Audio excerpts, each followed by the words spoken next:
الله أكبر الله أكبر.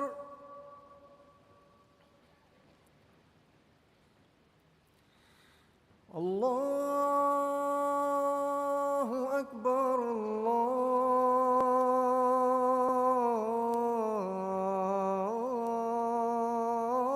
الله أكبر.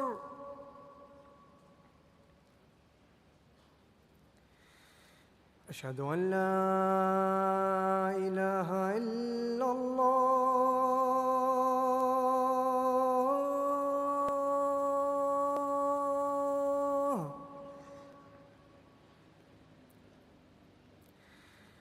أشهد أن لا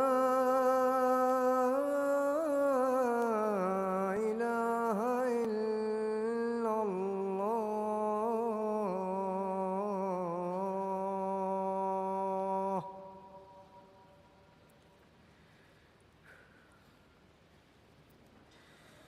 أشهد أن محمدًا رسول الله.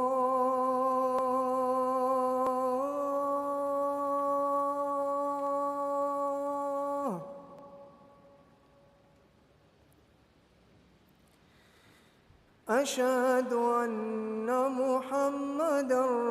رسول الله.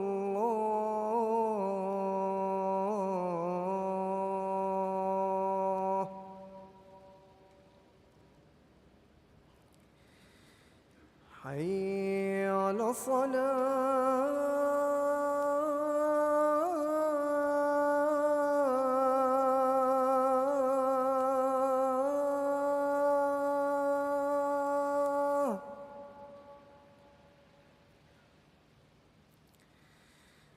حي على الصلاة.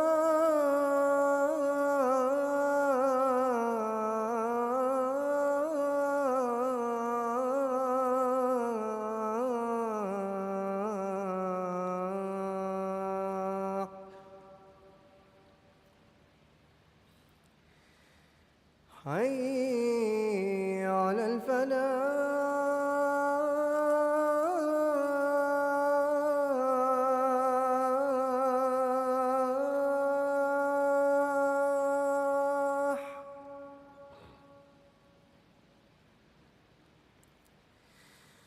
حي على الفلاح.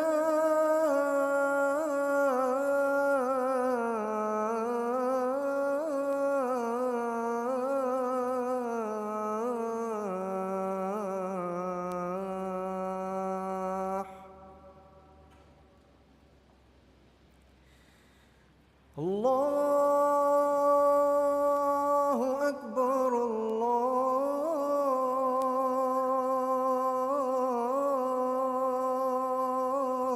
الله أكبر. لا إله إلا الله.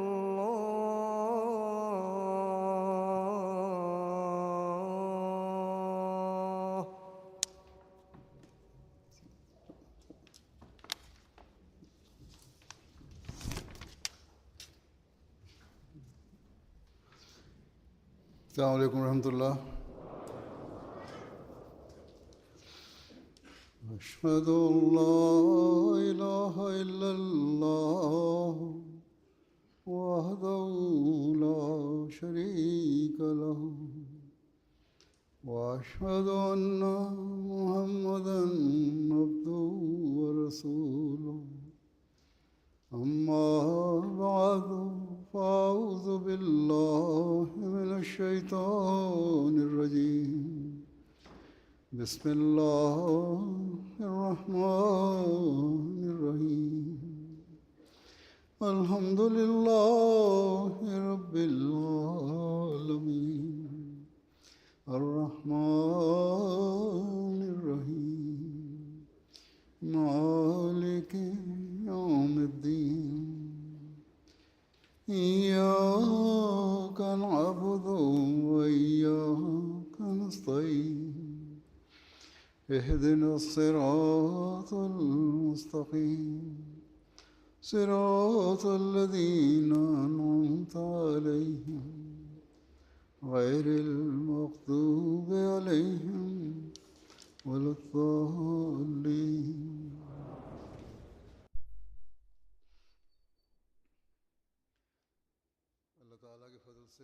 د خدای پاک په فضل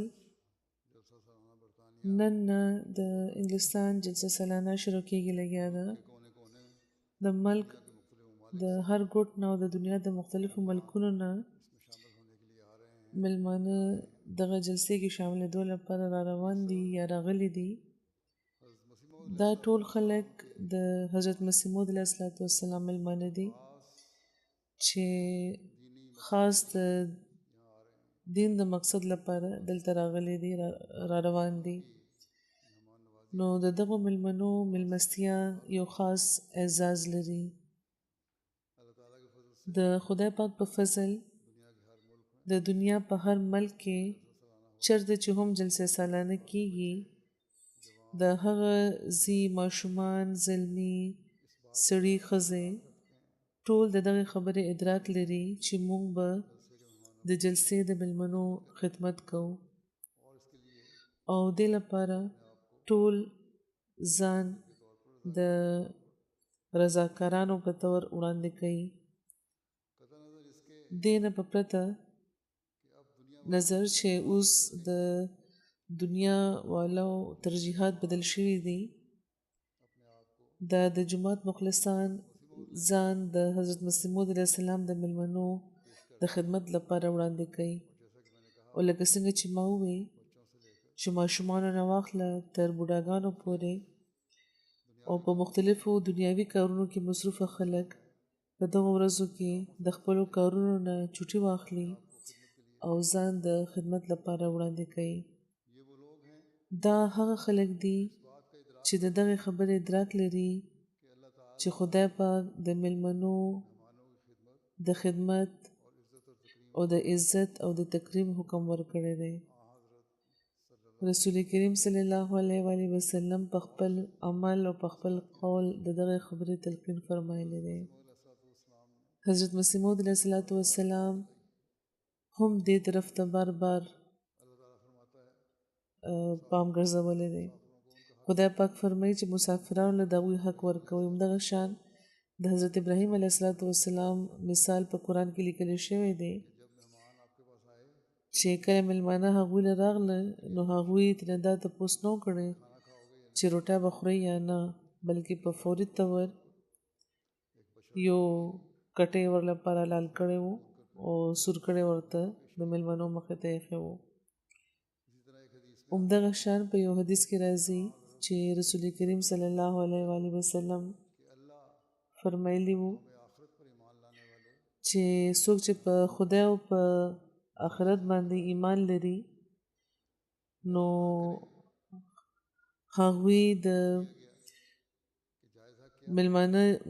مېلمه جایز حق پوره کوي یا پکار چې پوره کوي. نو عرض وکړی شو ورته چې د جایز حق څه دی؟ نو رسول کریم ورته وفرمایل چې د یوې ورځې او د شپې مېلمستیا، او بل ځای کې دا روایت ملاویږي چې 3 ورځو پورې دغې مېلمستیا کوئ. دا خو خاص مېلمنو لپاره دي.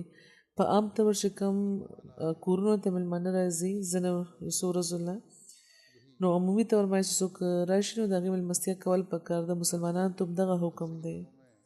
خو نن سبا د جلسې په ورځو کې چې کوم مېلمانه را روان دي دوی د لرو لرو ځایونو سفر کړی دی او راغلي دي، د نورو ملکونو نه را روان دي. دوی به د 3 ورځو نه زیاته مثالیږي.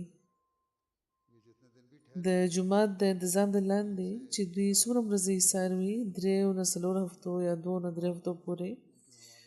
نو جماعت د دوی مېلمستیا کوي. او دې لپاره د خدای پاک دا یو ډېر لوی احسان دی چې جماعت سره د دې د مېلمستیا لپاره دومره په لوی شمېر کې کارکوونکي شته چې کم تنخوادار کارکوونکي نه دي، بلکې 3 نه 4 هفتو پورې دا رضاکاران ځان دې مقصد لپاره وړاندې کوي بلکې د مېلمستیا دلته په انګلستان کې دومره لوی تنظیم دی اوس چې ټول کال د حضرت مسیح موعود علیه السلام لنګر روان وي او په دغه لنګر کې هم د خدمت لپاره ډیر داسې خلک چې خپل کاروبارونه یې دي د ځنې خو خپل رستورانټس دي او د کیټرینګ کاروبارونه دي او دوی ټول خلک ټول کال د مېلمنو د خدمت لپاره څه نه څه وخت وړاندې کوي او دا خصوصیت اوس د انګلستان جومات د دې لپاره هم ترلاسه دی چې دلته خلافت موجود دی او د وخت د خلیفه د موجودګۍ په وجه د خلکو تګ راتګ دلته ډېر زیات دی او د دې په وجه مېلمستیا هم زیاته کول پکار دي عمومي مېلمستیا خو دلته روانه ده او بیا د خدای پاک په فضل د جومات چې کم خلک دي ډېرې په خوش اسلوبۍ د مېلمستیا کوي خدای پاک د دې ټول جزا ورکړي کارکوونکو نه علاوه باقاعده د رضاکارانو په تور هم خلک ډېر خدمت تر سره کوي لګیا دي لکه څنګه چې ما وویل خو بهرحال په دغه ورځو کې لکه څنګه چې ما وویل دا د جلسې ورځې دي موږ ته په خاص طور د مېلمنو خیال ساتل پکار دی او لکه څنګه چې رسول کریم صلی الله علیه وسلم فرمایلی دي چې د مېلمه مکمل عزت او احترام کوي ځکه چې دا ضروري ده او زموږ د ایمان لپاره هم دا ضروري ده په خدای د آخرت په ورځ باندې د ایمان لپاره دا ضروري دی او د ایمان یو شرط دا هم دی چې یو مؤمن مهمان نواز وي خوش اخلاق وي په خوشخلقۍ سلوک کوي خپل مېلمنو سره نو دا یو ډېر لوی اعزاز دی چې په دغه ورځو کې زمونږ زرګاو رضاکارانو ته ملاویږي لګیا دي چې پکې ماشومان جنګي او ښځې هم شامل دي او لکان او سړي پکې هم شامل دي او مشران او کشران ټول پکې شامل دي نو ټولو ته د اعزاز ملاویږي لګیا دي او دوی ته دا همیشه یاد ساتل پکار دي چې دا اعزاز چې دوی ته ملاویږي لګیا دي د دې حق مومله پوره کیږي چې کله د مېلمستیا حق به دوی پوره کوي هر مېلمه سره د عزت او د احترام سلوک به کوي په خوش اخلاقۍ به ورسره سلوک کوي او د هغوی د جذباتو خیال به هم دوی ساتي حضرت مسیح موعود علیه السلام فرمایلی دي چې د مېلمه جذبات ډېر نازک وي نو ځکه همیشه د هغوی خیال ساتل پکار دی نو دا خبره موږ ته هیرول نه ده پکار چې موږ به د مېلمنو هر قسمه خدمت کوو که موږ ځان وړاندې کړی دی نو بیا د خدای پاک د رضا ترلاسه کولو لپاره دغه فرض پوره کولو تر خپله وسه کوشش هم پکار دی دې لپاره چې دغه خدمت په بدل کې خدای پاک د هم بیا موږ نه راضي شي او تر څو چې کېدی شي موږ د مسیح محمدي د مېلمنو د خدمت حق پوره کړو زمونږ کم کارکوونکي چې مېلمستیا کوي یا زمونږ د جلسې چې کوم انتظامات وي د دغو انتظاماتو نه بهر نه راغلي چې کوم د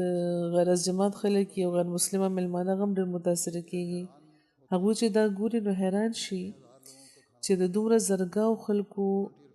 روټۍ پخېږي لګیا ده او رضاکاران دا روټۍ پخوي او بیا د یو انتظام د لاندې دا دوی باندې خورول کېږي او خدمت هم روان دی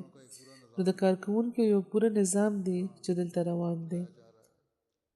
چې پکې د ګاڼو انتظام هم دی د روټۍ انتظام دی د صفای انتظام دی د پخلي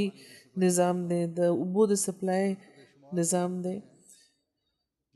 نو بشمیر نظامتونه دي چې پکې خدای پاک په فضل د جمعه چې کوم رضاکاران دي هغه کار کوي لګیا دي او نه صرف دا چې کار کوي لګیا دي بلکې د خدای پاک په فضل ډېر په احسن رنګ دا کار کوي لګیا دي اغیار چې ورته ګوري نو متاثره کیږي دا هم د تبلیغ یوه ذریعه ده. نو دلته راغلي هر کارکوونکي ته چې پکې ځینې خو پخواني دي او تجربه کاره دي خو چې کوم نوي دي هغوی ته یاد ساتل پکار دی چې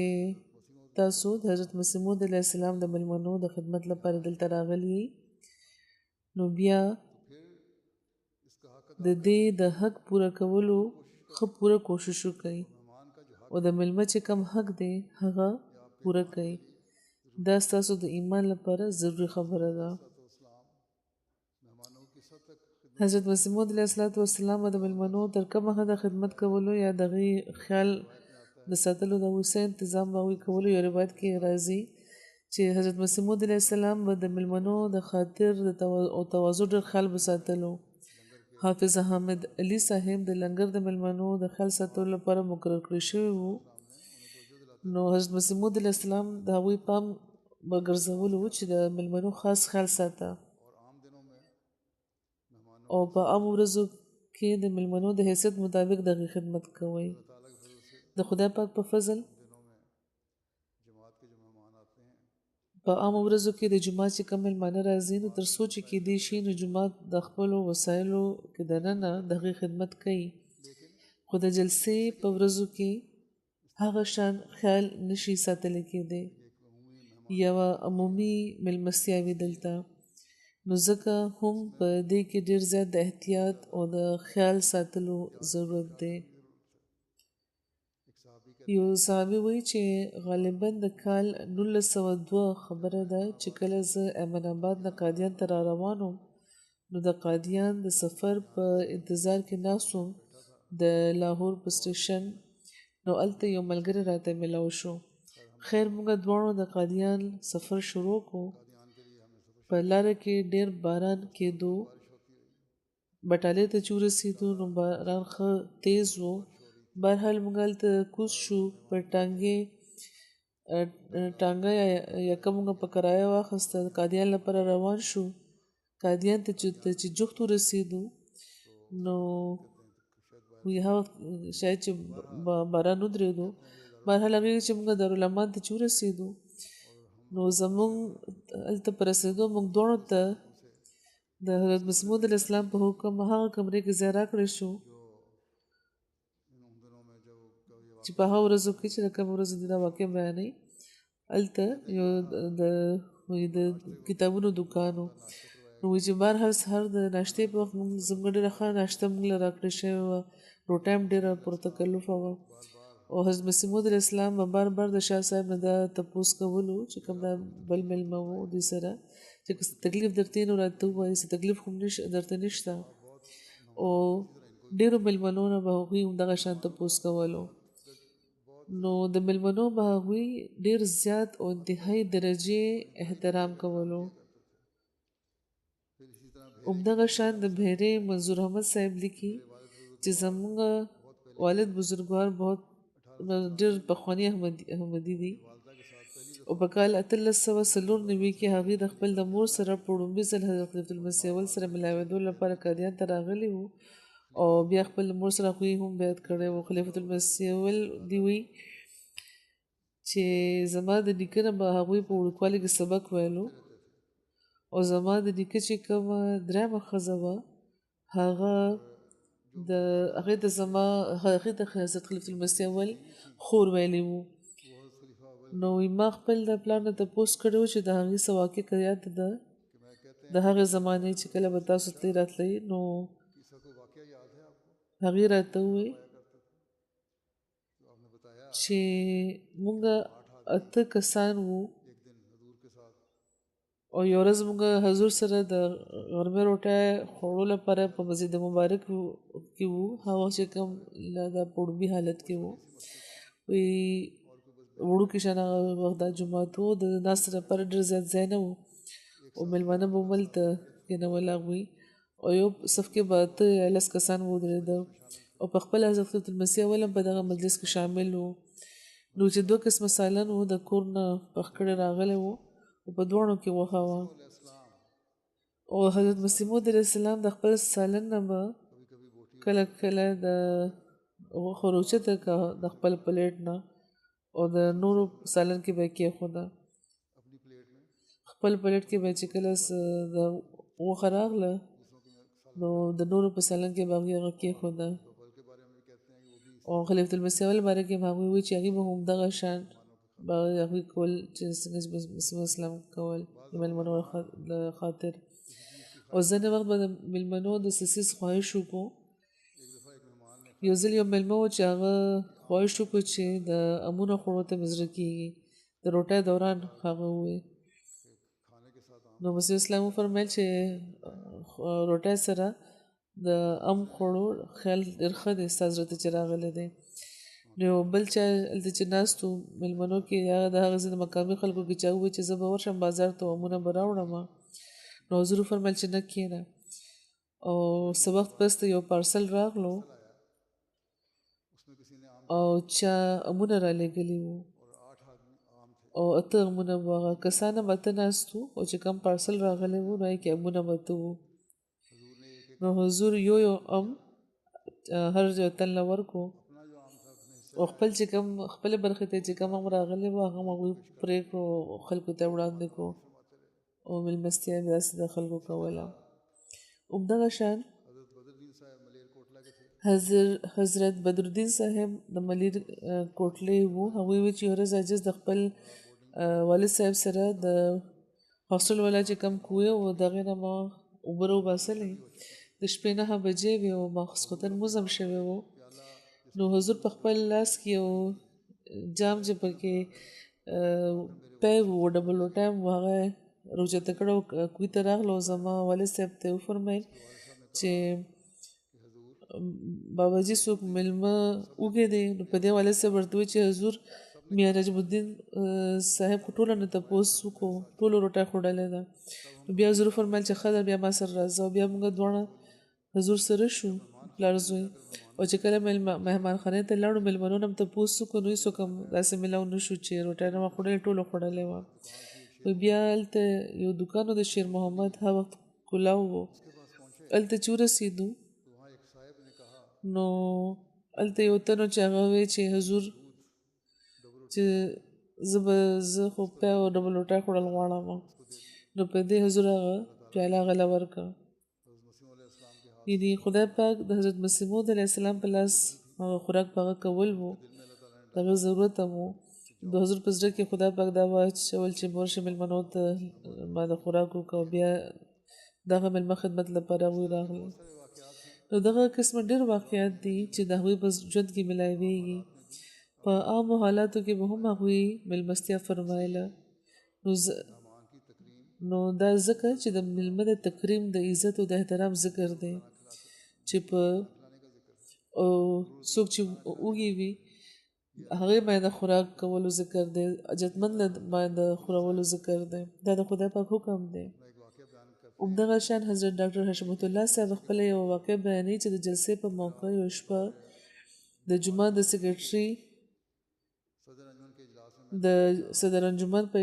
اجلاس ته تګ وو د ماښامه د ماسخوتن د جلسې نه پس ته اجلاس به کېدو صرف د جوماتونو چې کوم عهدیداران وو د هغوی به اجلاس ووي چې د ماښامه د ماسخوتن د لمونځ پس ته مسجد مبارک کې هغه اجلاس به کېدو وخت لږ و نو ما وی چې روټۍ به زه بیا وخورم وروستو وی هغه زه وږې وم او سهار 8 بجې صرف ما خوراک کړی و خو بهرحال چې چونکې جماعتي ذمهواري وه نو ځکه ما دا وی چې اوس چې واپس راشم بیا به روټۍ وخورم چې کله اجلاس ختم شو نو د شپې ناوخته زه لنګرخانې ته ورسېدم نو هغه وخت 11 بجې شوې وې او زه سخت وږې وم وایي زه چې کله د خپل د جومات خلکو له ورغلم او هلته مې د خوراک تپوس وکړو نو معلومه شوه راته چې روټۍ خو ختمه شوې ده ویل هلته زموږ یو ملګری و نو هغه لاړو دسترخوان نه د روټۍ یوه ټوکړه راوړه چې لنګرخانه خو اوس بنده شوې ده دا ټوکړه وخوره هم په دې ګزارو کوي نو ما هغه ټوکړه خوړل شروع کړه او لا ما ختمه کړې نه وه چې زموږ د کمرې په دروازه یو زبردست چې هغه دروازه وډبوله په زوره چې هغه وډبوله او اواز راغلو چې څوک مېلمه دی چې اوږې دی چې روټۍ نه یې خوړلې نو هغه د راشي او لنګرخانې کې د روټۍ وخوري د خاکسار ملګری وي زم بهر کما او لنګر ته چې زه ورسېدم نو چې څه چې راته ملاو شو په شکر مې وخوړه او چې په بله ورځ سهار 10 بجې وې چې حضرت مسیح موعود علیه السلام ما ولیدل چې د مسجد مبارک په چې کومه وړه پوړی د دغې په دروازه ما ولیدل چې ولاړ دي او خدام ته په کوڅه کې خدام په کوڅه کې ولاړ دي د حضور طرف ته مخ کړی دی او حضور هغوی ته څه فرمایل حضرت مولوي نورالدین صاحب هملته موجود و او حضور په جوش ارشاد فرمایلو چې د میلمنو د خوراک انتظام ښه پکار دی ځکه چې د شپې خدای پاک ماته دا الهام کړی چې یا ایو نبی تم الجای والمعذر چې یا نبی اوږي باندې او په محتر خلکو باندې روټۍ وخوروه نو ماته دا معلومه شوه چې د شپې چې کوم د دغه الهام په بنیاد باندې یا د شپې هغه ور ډبولی شوی و روټۍ خورولی شوی و ځکه چې مسیح اسلام ته خدای پاک دا ویلي وو ځکه هغوی خلک رالېږلي وو رسول الله نو دا نیکان خلک وو چې د هغوی د لږې تکلیف خدای پاک به محسوسولو او خپل نبي پې خبر کړو او هلته به داسې انتظامات وو او انتظام وشو خو دلته زموږ د جلسې انتظامیت هم پکار ده چې دغه خبرې خیال دې ساتي چې کم مېلمانه ناوخته راځي ځینې وخت د شپې سفر یې کړی وي او د لرې نه راغلی وي د یورپ د سفر نه راغلی وي ځینې وخت چې کوم د جهاز وي د هغوی د اوبو هغه لیټ شوي وي ځینې وخت هوایي جهاز لیټ شوي وي ځینې وخت په سفر کې په ټرافیک کې نښتي وي نو دې لپاره د خوراک انتظام پکار دی خو دا احتیاط پکار دی چې روټۍ د صحیح حالت کې وي دا نه چې د ګرمۍ د لاسه خرابه شوې وي او تاسو باسي روټۍ خلکو باندې وخوروئ او هغوی بیماران شي نو په دغه لحاظ هم د میلمه د میلمستیا همیشه یاده ساتل پکار ده دغې خیال ساتل پکار دی چې ښه او خوراک هغې له ورکول پکار دی یو ځل حضور فرمایل چې ټول راغلي خلکو له یو قسمه خوراک ورکوئ جلسې باندې چې کوم خلک راغلي وي هغوی ته یو قسمه روټۍ ورکوئ څه تخصیص نه دی پکار نو په دې خواجه صاحب یا بل چا عرض وکړو چې ځینې غریبانان هم راځي چې په کورونو کې ورته دال هم نه وي میلاو هغوی خو دال هم نشي خوړی چټنۍ سره روټۍ خوري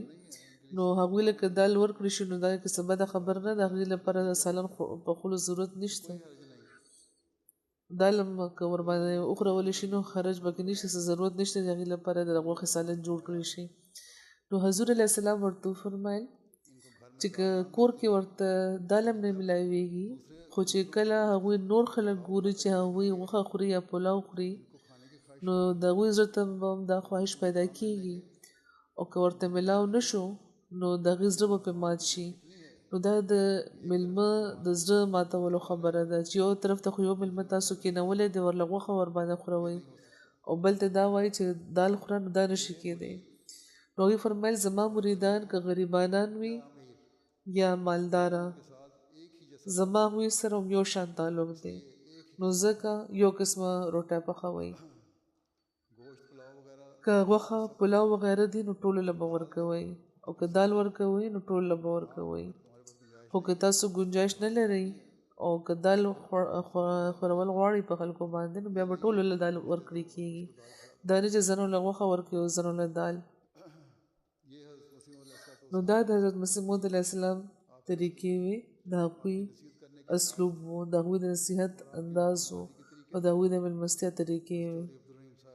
حضرت چودھری عبدالرحیم صاحب هم دغه شان بیانوي چې یو ځل حضرت مسیح موعود علیه السلام ماله 500 روپۍ راکړې او راته وفرمیل چې د جلسې انتظام ستاسو په لاس کې دی خو دا یاد لرئ چې ټولو میلمنو سره یو شان سلوک پکار دی او یو شان خوراک تیارول پکار دی ټولو له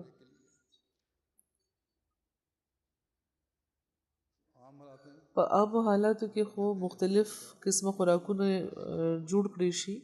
خو په دغه ورځو کې هغوی وي چې یو سالن به پخېږي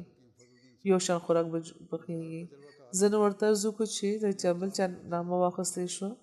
د حکیم فضل الدین صاحب چې هغوی زیات تجربه کاره دي انتظام هغوی له ورکوي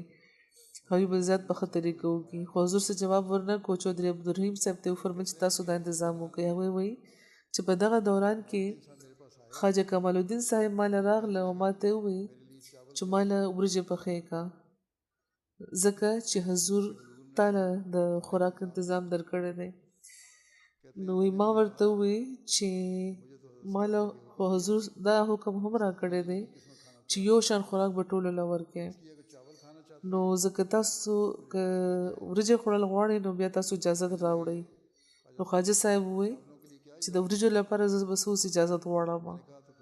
نو ما ورته وویل چې بیا زه هم د حضور د اجازت نه بغیر د وریجو یو دانه هم نشم درکولی نو په دې وویل ډېر خفه شو تر څو چې بیا دلته ووایي ما نه خفه و بهرحال د دغه خبرې مېلمنو ته هم خیال ساتل پکار دی چې د لنګر د انتظام د لاندې چې کومه روټۍ پخېږي سم چې ملاویږي نو په صبر او شکر خوړل پکار دی او چې تاسو دلته د حضرت مسیح موعود علیه السلام په بلنې راغلي یئ او د دغه مقصد لپاره راغلي چې موږ به دلته روحاني مایده ترلاسه کوو نو د روحاني مایدې طرف ته زیات پام پکار دی او که په خوراک څخه که کمی بیشي وشي نو زغمل پکار ده او غوښتنه نه ده پکار مطالبه نه ده پکار ځینې وخت که ډېره زیاته مطالبه نه هم کوي نو بیا په بازارونو ته ځي هلته د خوراک کوشش کوي او بیا هلته تر ډېر وخته پورې دوکانونه کولاو او بیا انتظامیې ته ګرانه پېښوي او نن سبا چې کوم حالات دي په خاص طور د موسم چې کوم حالات دي خشک موسم دی نو ځکه هلته بهر روټۍ پخولو تر ناوخته پورې ځینې وخت چې د انتظامیې ځینې شعبې دي هغوی خپل کار راټول کړی وي او بیا پوره نګراني نه کېږي نو ځینې وخت دا یو غیر محفوظه خبره شي نو ځکه مېلمانه دې د دغه خبرې خیال ساتي چې په دغو 3 ورځو کې چې څه میلاو شي هغه په صبر او په شکر وخورئ او څه قسمه داسې اظهار مه کوئ چې داسې زموږ خوښ نه شو موږ به دا نه خورو ورسره زه دا ویل غواړم چې خوراک ضایع کېدو ته مه پرېږدئ څومره چې میلاو شي یا څومره چې تاسو واخلئ یو هغومره اخلئ چې څومره تاسو خوړی شئ او لکه څنګه چې ما وویل چې اصل څیز روحاني غذا ده د دې له خاطره موږ جلسې ته راغلي یو او موږ به دلته خپل روحاني ژوند د ښه کولو طرف ته زیات پام کوو خوراک خو د خدای پاک په فضل ملاویږي او ملاو به شي 3 ورځو پورې انسان په صبر او شکر کم خوړو یا ځینې داسې څیزونه خوړو باندې چې خوښ یې نه وي نو ګزاره وکړي انسان همدغه شان شیخ زین العابدین صاحب وایي چې د حضور په زمانه کې به د میلمنو لپاره د خوراک خاص اهتمام کېدو په عامو حالاتو کې حضور به میلمنو ته د میلمنو د مداره ډېر خاص خیال به و وایي زموږ ورور حافظ حامد علي بیان کړي دي چې یو ځل غالبا د جلسه سالانه موقع وه د وریجو 4 دیګونه پاخه شوي وو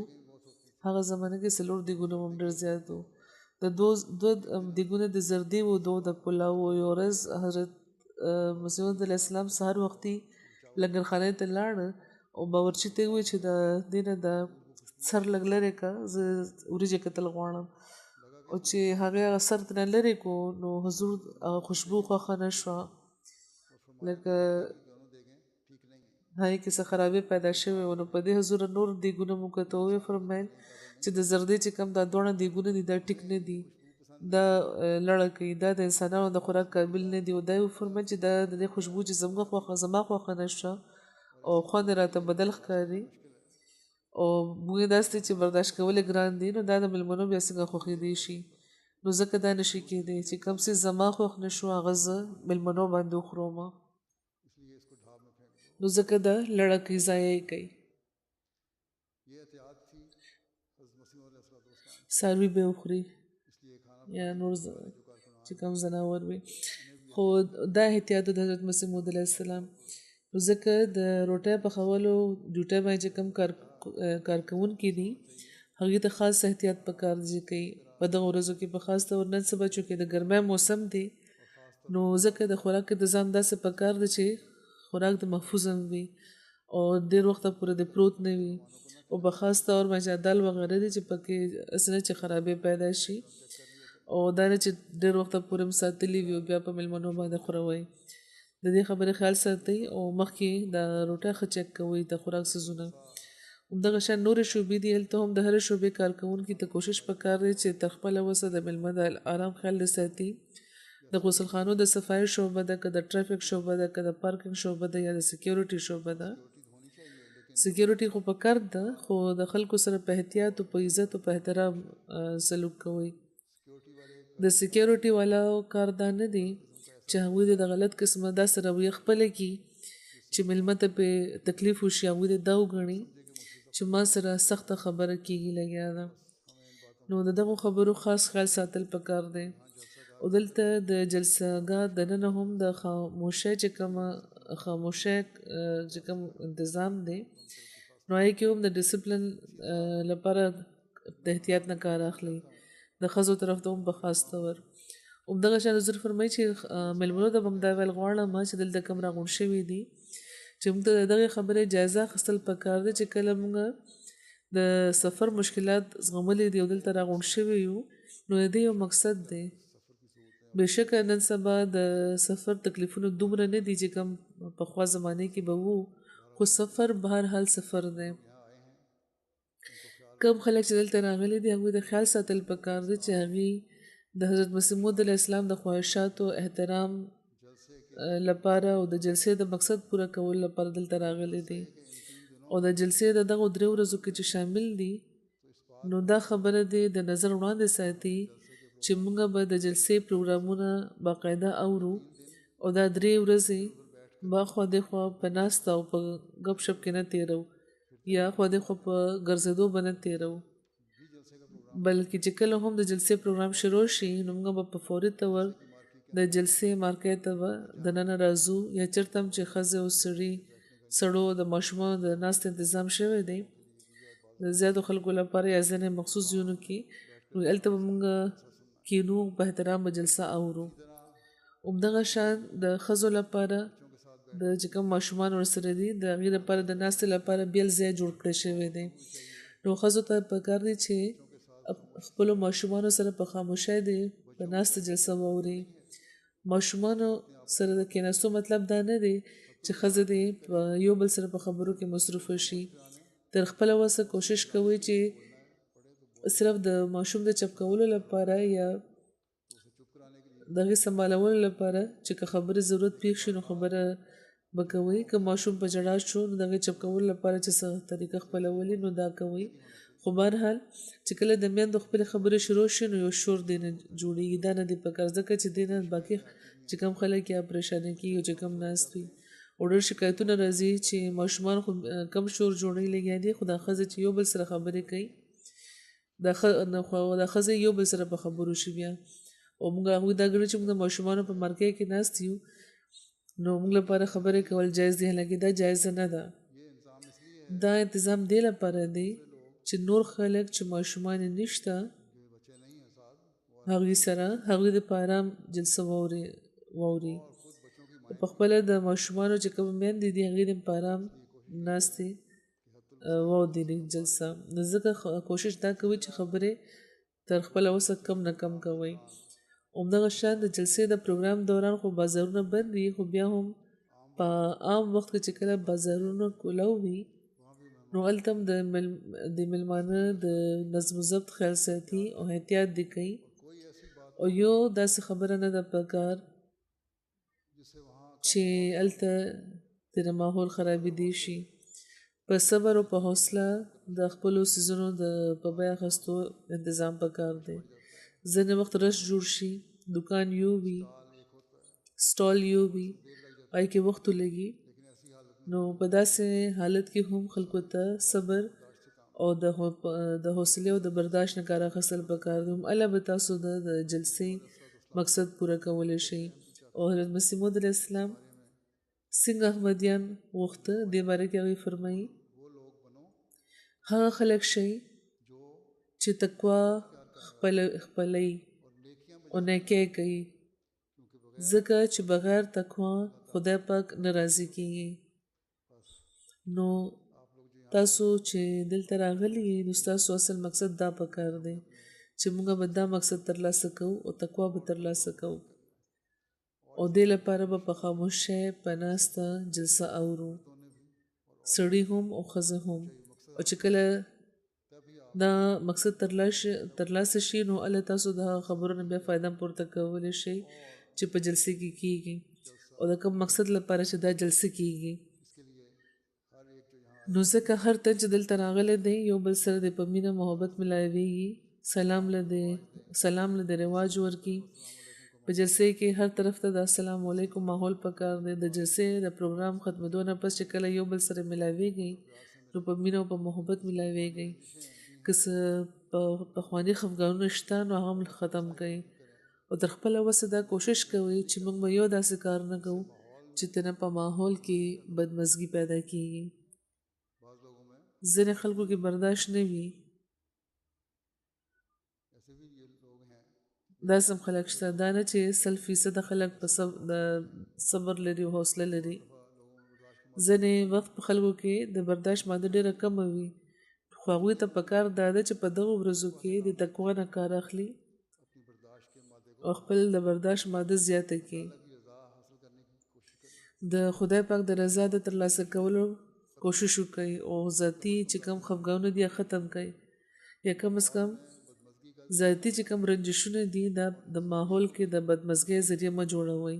او انتظامیه په ګرانه کې مه اچوئ همیشه دا یاد ساتئ چې د کوم نیک مقصد لپاره تاسو راغلي یئ هغه به تاسو پوره کوئ که دا نه ده نو بیا هیڅ فایده به درته ونه شي دلته د مونځونو باقاعده انتظام خو شته خو کم خلک چې اوږد قیام کوي لګیا دي په جماعتي قیامګاهونو کې اوسیږي لګیا دي نو د جلسې نه پس هم پکار ده هغوی چې د مونځونو طرف ته دی باقاعده توجه لري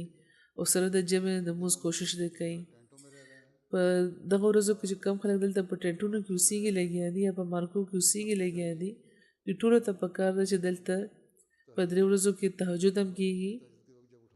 او تهجد په وخت کې چې کله دی را پاسولی کیږي نو را پاتې سي خاص پام دی کوي دې طرف ته او مونځونو کې چې کوم باقاعدګي ده او خیر عمده مخکې نه په تهجد کې هم خاص طور دی له کوشش پکار ځکه چې دا عمده هغه مقصد دی چې د کوم لپاره تاسو دلته راغلي یئ چې کله دا ترلاسه شي نو تاسو به خپل او د خپل د نسلونو ژوند ښایسته کوونکي ولا به شئ همدغه شان حضور فرمایي چې پارکینګ وغیره طرف ته هم ستاسو پام وګرځوم پارکینګ کې هم انتظامي چې څنګه راهنمایي کوي نو دغې مطابق خپل ګاډي پارک کوئ او د چیکینګ په وخت چې کم کارډز وغیره چې کم چیکینګ دی که هلته قطار اوږد شو نو احتیاط صبر او په حوصله خپل د واره انتظار کوئ او چیکینګ کوئ او بیا راځئ د تادیه نه کار مه اخلئ مېلمنو ته پکار دی چې د میزبان لپاره د کوربه لپاره یا د انتظامیې لپاره څه قسمه د ګرانې سبب د نه جوړیږي همدغه شان مېلمنو ته هم او جوټه والاو ته هم د یو بلې خبرې خیال ساتل پکار دی چې په خاص او نن سبا د ملک چې کوم حالات دي او په غیرو کې د مسلمانانو خلاف ځینې وخت چې کوم د بغض او کینه وي نو د هغې لپاره دی په ماحول باندې نظر ساتي او احتیاط دی کوي یو مشکوک سیز یا تن چې وګوري نو فوراً د انتظامیې سره رابطه کوي او په جلسې کې په ناستو هم په یو بل باندې نظر ساتي همدغه شان په دغه ورځو کې په خاص طور چونکې موسم ډېر خشک دی نو لکه څنګه چې ما وویل د اور لګېدو خطره کیدی شي نو ځکه چې کوم انفرادي یا اجتماعي قیامګاهونه دي هلته هیڅ قسمه اور مه لګوئ نه د ماچس تیلې بلوئ او که ضرورت پیښ شي نو بیا انتظامیې سره رابطه وکړئ او هلته ورشي چېرته چې هغوی دا انتظام کړی دی چې هلته تاسو اور لګولی شئ او بیا په هلته به څه حرج نه وي خو هر ځای کې په ناسته داسې څیزونه پرهیز کوي چې ورته نه جوړېږي او احتیاط کوي ځکه چې په څه حادثه بیا پېښېدی شي همدغه شان حضور فرمایي چې پرون ما کارکوونکو ته هم دا ویلي وو چې کومو خلکو ګاډي چې زاړه دي نو هغوی ته احتیاط کوي مېلمانه ډېر داسې دي چې ګاډي ډېر زاړه دي او د هغوی انجنونه ګرم شي او که هغوی د ګیا والا ځای ته کې ودرېږي نو هلته د اور لګېدو خطره کیدی شي نو ځینې وخت هغې نه تیل هم څاڅي ګاډو نه چې کوم زړه ګاډي دي نو احتیاط پکار ده. د پارکینګ په وخت وینا پکار ده انتظامیه ته هم چې زما په ګاډي کې دا نقص شته نو ځکه دا داسې ځای کې ودرولی شي چېرته چې دا محفوظ وي. د صفایي هم خیال ساتئ چېرته چې د انتظامیې کوشش دا وي چې د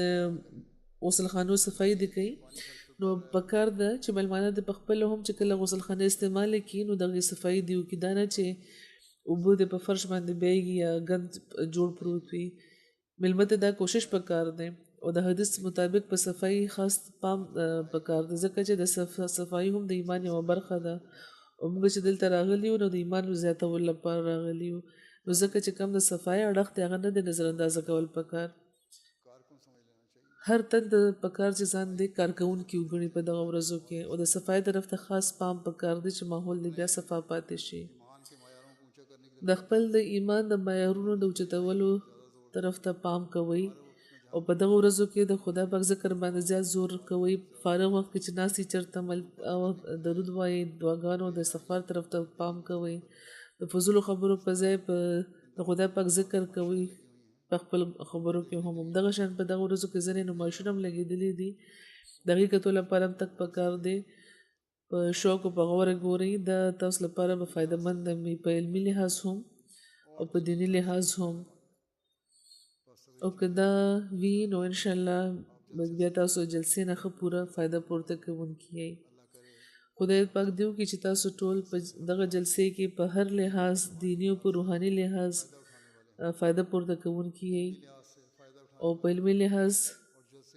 تنه فایده پورته کوي او د جلسې چې کم برکتونه دي هغه د همیشه ستاسو د ژوند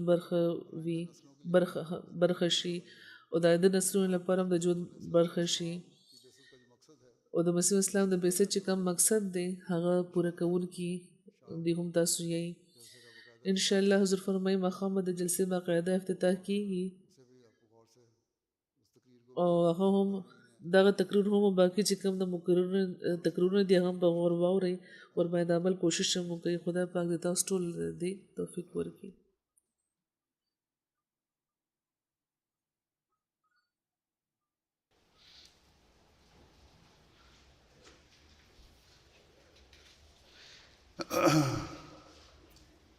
الحمد لله نحمده ونستعينه ونستغفره ونؤمن به ونتوكل عليه ونعوذ بالله من شرور أنفسنا ومن سيئات أعمالنا. من يهده الله فلا مضل له ومن يضلل فلا هادي له ونشهد أن لا إله إلا الله ونشهد أن محمدا عبده ورسوله. عباد الله رحمكم الله إن الله يأمر بالعدل والإحسان وإيتاء ذي القربى وينهى عن الفحشاء والمنكر والبغي يعظكم لعلكم تذكرون. اذكروا الله يذكركم وادعوه يستجب لكم ولذكر الله أكبر.